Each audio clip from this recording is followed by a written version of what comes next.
critical incident I was involved in had to do with a male that was suicidal. We had contact with him through one of the sergeants on the telephone after setting up a perimeter. Took a while, some time, maybe an hour or so. The individual decided that, and it actually advised our sergeant that he was going to come out, but he was going to come out shooting. At which point he did come out with a shotgun, pointed it down, began to point it downrange at one of the other officers, at which point we had to take action. We shot several of us, had to shoot him. He did die, and it appeared it was a suicide by cop situation where he had made statements about killing himself, but he came out and had us do it, unfortunately.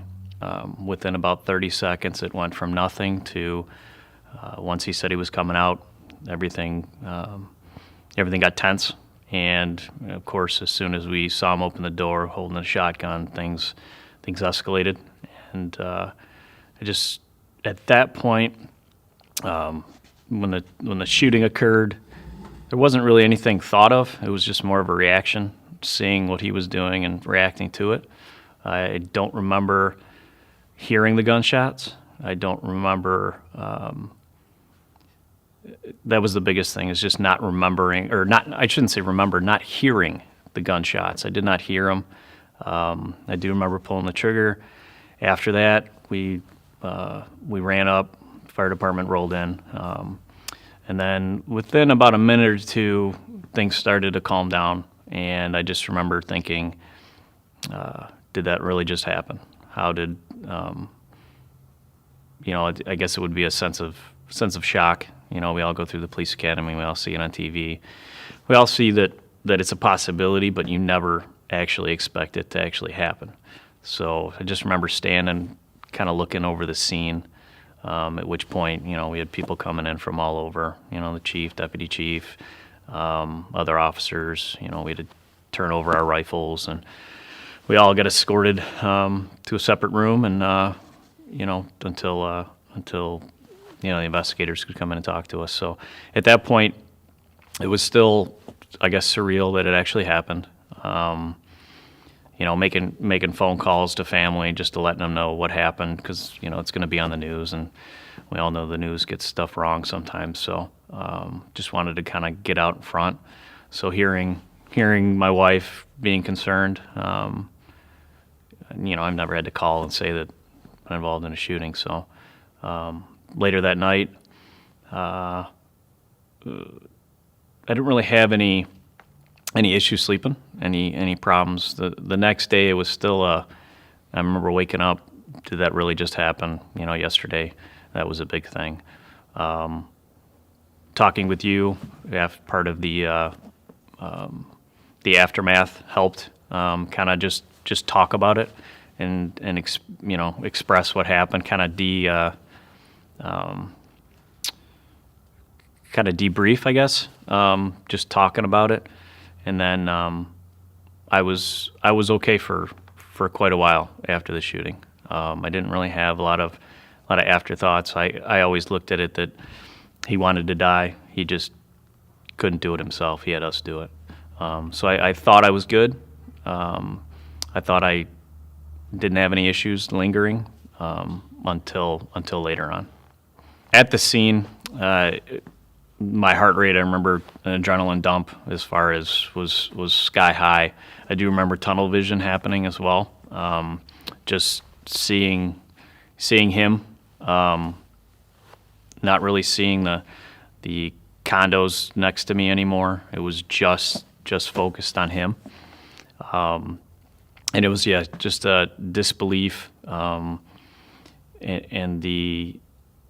I guess after pulling that trigger, I remember just kind of freezing for a second or two, until I got my thoughts together about, we got to do something now. We all got to at least try to offer help, offer aid to him, to the man that was shot. But yeah, it was just shock and disbelief was the big thing on scene. I would say, as far as afterwards, the days to follow, I do remember replaying it. I wouldn't say it was more or less a flashback, but I would think about, the scene and how it happened. It wouldn't, I guess my mind would, it wasn't like a dream or like all of a sudden it kind of just showed up in my head. It was just something that kind of, when I thought back, like, that, how that played out, afterwards, it wasn't really anything too stressful at that time. But it was just something that I just kind of thought about. Wow, I can't believe that happened. That's the overall thing I kept feeling was, wow, I can't believe that actually occurred. And after the shooting, chief came in, had made contact with the crisis team, intervention team, and we were able to immediately speak with the team and kind of decompress. In the days that followed, the team had contacted us not just once, twice, 3 times. They were constantly in contact with us to make sure that we were okay. And I think a lot of it just had to do with just talking about it, just decompressing, kind of framing our thoughts as to what happened and kind of putting it back together, just in case, the officers had just needed to talk. I mean, that was the biggest thing, is just talking. And I know talking with the other several officers, I know that it helped out. Just it's one thing to talk amongst the boys, but when you sit down with a professional, it helped quite a bit. I had, after the aftermath of the incident, for the weeks to follow, was a little bit of sleeplessness, kind of waking up in the middle of the night. And it wasn't immediately, but I would say at least several weeks, if not months after, I got into I sure hope I react properly if this happens again. It wasn't until later, actually several years later, that I began to have some trouble. After a critical incident, the only thing I can say is don't be afraid to ask for some help. We look like we're big, strong supermen, superwomen. We have to put on this big facade, but we all have different emotions. We all deal with things differently, and I can tell you that the help I asked for and received made a huge difference in my life. I'm able to enjoy myself off duty. I'm able to go to the job and look forward to going to the job, not being concerned like I used to be, not being worried about how I'm going to do things and if I can do it. The peer support and the professional help I got me back in a good spot, and just don't be afraid to ask for it. It makes a world of difference if you need it. So I think the biggest thing the peer team involves is it's not a non-law enforcement person to start with. The fact that peers that do the job with you, that have been on the high stress calls, that know what you're going through, that we've dealt with a lot of the same issues, and being somebody that that you've been on calls with, that you've trusted to have your back, by talking with them, I think it gives it a sense of